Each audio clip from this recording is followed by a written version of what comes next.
I left the big city, worked in Alberta in industry for about 10 years after university, and I couldn't handle it.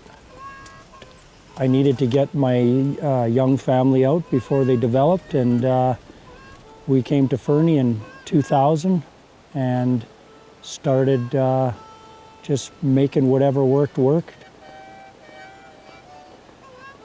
what do I do? Boss people around, right? Hashtag best boss ever. My name's Paul Samycia. I'm a fly fishing outfitter in Fernie, British Columbia, and that's my job, full-time, 365. I run a little fly shop, raising a large family in the East Kootenays, and it's probably one of the best jobs in the world. Up, dog. He's hooked up.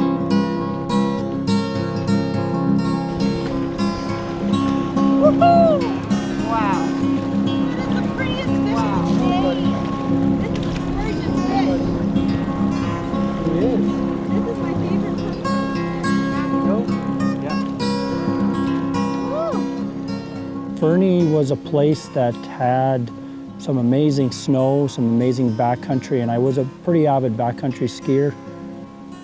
And we bought a little house that needed a lot of renovation, so the summertime, you know, we thought we would do a little renovation on this thing, but we discovered the Elk River, the Elk Valley, the Bull River. There's so many other waters around, and you know, unfortunately to this day that house still has never seen a renovation because you know, the fly fishing just took over.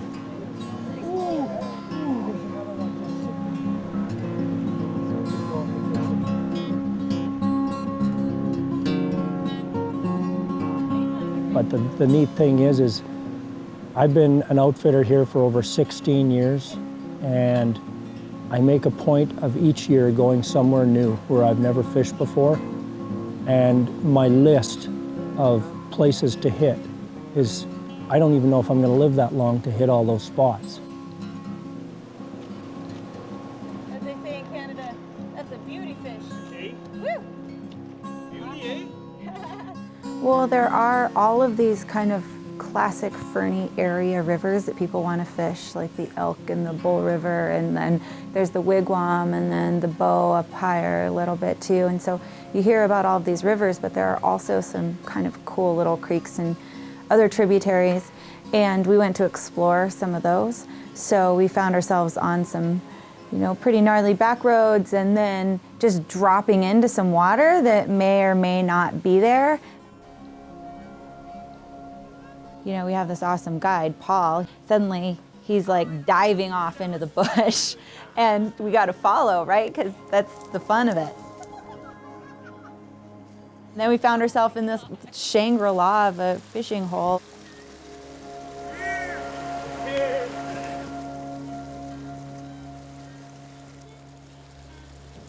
Yep. There you go. That's a tank.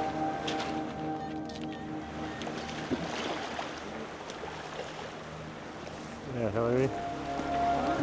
Thanks, Hilary. Wow. All right, buddy.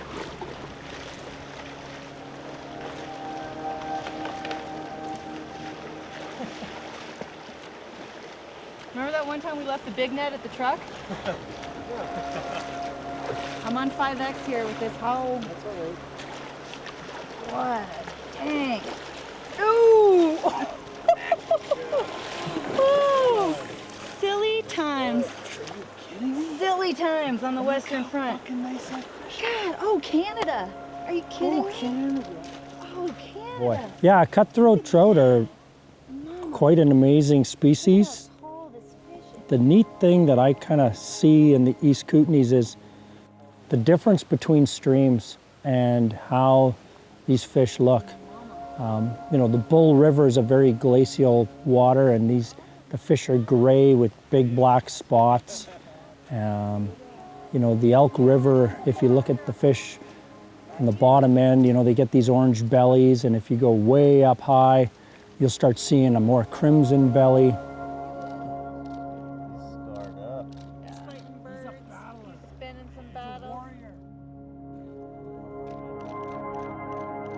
cutthroat are the native fish of the Northwest. You know, them, bull trout, and Rocky Mountain whitefish truly are the three main native species. So you know when you're in the mountains and you've got a nice, beautiful little stream at your feet and a fish rises, you know it's a cutty. And that's a good feeling. You know, you think, you know, you're somewhere special because the invasives haven't found that spot yet, but you did.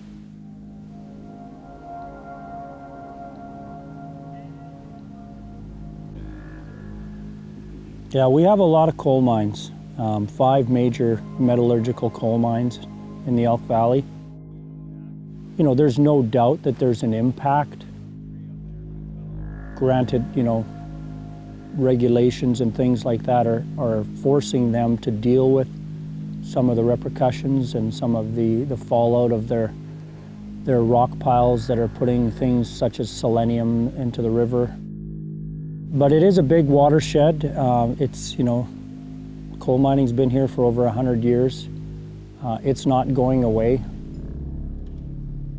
I think it's unfortunate what's happening with the selenium levels in the Elk River, but I think what we have to realize is we can't shut them down because then we're left with that legacy to deal with. I think the whole idea is to work together as well as we can. You know, the population's not getting any smaller, and there's the demand, and it's economics drive decisions, unfortunately.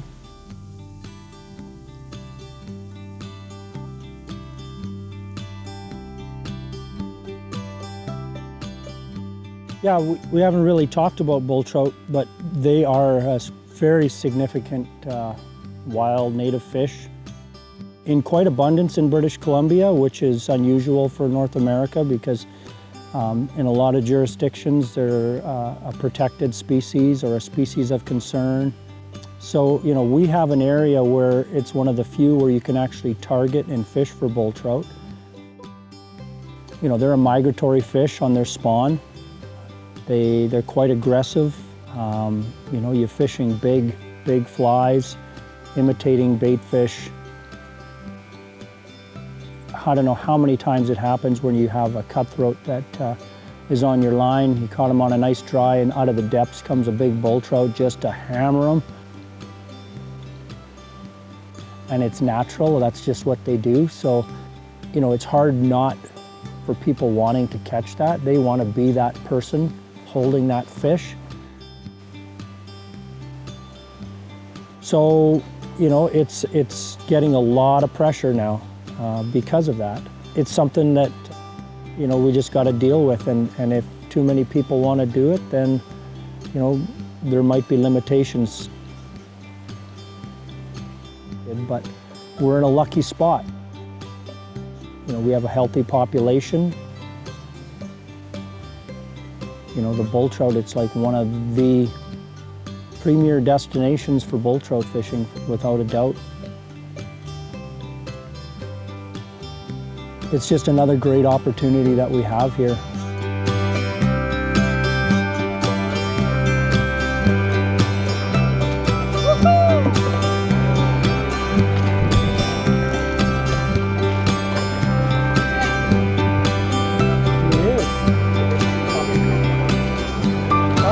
Yesterday.